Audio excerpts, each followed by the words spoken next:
रामलला के दरबार में स्मृति ईरानी पहुंची हैं और नामांकन से पहले अयोध्या में स्मृति ईरानी रामलला से जीत का आशीर्वाद लिया है। अयोध्या अमेठी के 9 मंदिरों में आज पूजा भी करेंगी स्मृति ईरानी। अमेठी से बीजेपी की उम्मीदवार हैं स्मृति ईरानी और आज जो जानकारी है उनका कार्यक्रम कुछ ऐसा है। अयोध्या और अमेठी के 9 मंदिरों में पूजा अर्चना करेंगी और अभी जो जानकारी मिल रही है अयोध्या पहुंची हुई है रामलला के दर्शन करने के लिए। रामलला के दरबार में है स्मृति ईरानी।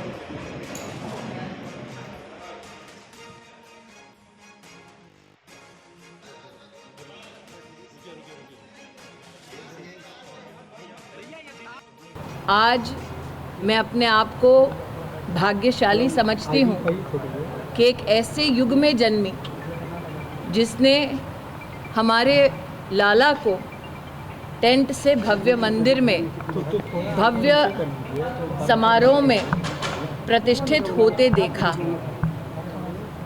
आज विशेषतः संतों का सानिध्य पाकर, उनका स्नेह और आशीर्वाद पाकर मनोबल न सिर्फ बढ़ता है बल्कि पुण्य पथ पर चलने के लिए आज पुनः इनसे प्रेरणा पा रही हूँ।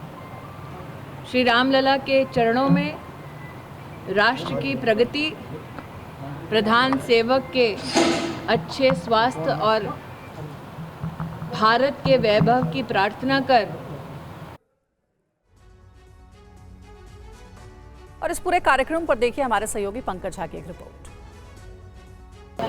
केंद्रीय मंत्री स्मृति ईरानी जो अमेठी से बीजेपी की उम्मीदवार हैं, नामांकन से पहले दर्शन यानी मंदिर जा जाकर दर्शन कर रही हैं। यहाँ अयोध्या आई और सबसे पहले उन्होंने अयोध्या में रामलला के दर्शन किए, फिर हनुमानगढ़ी गई जहाँ उन्होंने बजरंगबली के दर्शन किए और फिर वो आई यहाँ पर महंत नृत्य गोपाल दास से मिलने, उनका आशीर्वाद लिया। स्मृति ईरानी ये बात समझाने में जुटी है कि किस तरीके से राम मंदिर भी एक मुद्दा है, क्योंकि इस बीच में इस बात की खबर आई थी कि राहुल और प्रियंका भी जा सकते हैं रामलला के दर्शन करने। इस बात को योगी आदित्यनाथ जो कि यूपी के मुख्यमंत्री हैं, उन्होंने भी इसे उठाया इस मुद्दे को कि अब जब चुनाव आया है तो उन्हें याद आ रही है भगवान राम की। स्मृति यहाँ से निकली हैं दर्शन करके। तो कुल मिलाकर एक तरीके से अभी तक तो ये फैसला नहीं हुआ है कि रायबरेली और अमेठी से राहुल गांधी और प्रियंका गांधी में से कौन चुनाव लड़ेगा। केंद्रीय चुनाव समिति की जो कांग्रेस की बैठक हुई उसमें भी इस बात पर फैसला नहीं हुआ है। लेकिन स्मृति ईरानी बीजेपी के उम्मीदवार हैं, तीसरी बार चुनाव लड़ेंगी